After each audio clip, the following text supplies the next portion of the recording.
رب زدني علما.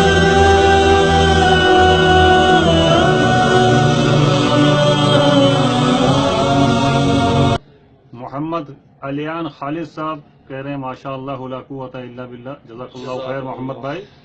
عثمان شیخ کہہ رہے ہیں اللہ محنت کو قبول فرمائے، جزاک اللہ عثمان شیخ بھائی.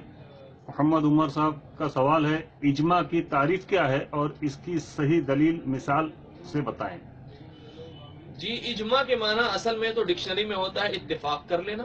کسی بھی کام پر اتفاق ہو تو وہ اجماع ہے. لیکن شریعت کی نظر میں اجماع کہتے ہیں کسی بھی زمانے کے مجتہدین کا کسی مسئلے پر اتفاق کر لینا.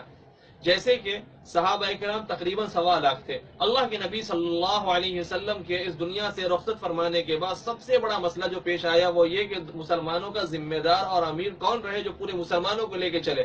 تو اس مسئلے پر جو مجتہدانہ صفت رکھنے والے تھے ان میں سب سے بڑے حضرت فاروق اعظم رضی اللہ تعالیٰ عنہ تھے. انہوں نے فوراً جو ہے اجتہاد کر لیا یا کہہ لیجئے قیاس کر لیا اس مسئلے پر کہ اللہ کے نبی نے حضرت ابو بکر رضی اللہ تعالی عنہ کو ہم جیتے جی مصلی کا امام بنا دیا اور نماز کا ہمارا امام بنا دیا.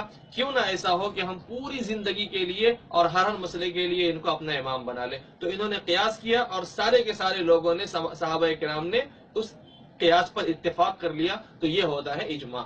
اسی طریقے سے جمع قرآن کا مسئلہ لے لیجئے، تدوین حدیث کا مسئلہ لے لیجئے، سب اتفاقی مسائل ہیں. بھینس کھانے کا مسئلہ لے لیجئے، جس کو آج بنیاد بنا کر کے پبلک بھینس کھا رہی ہے، پھر بھی دعویٰ قرآن حدیث پہ چلنے کا، جبکہ بھینس کھانے کا ذکر نہ قرآن میں ہے نہ حدیث میں ہے.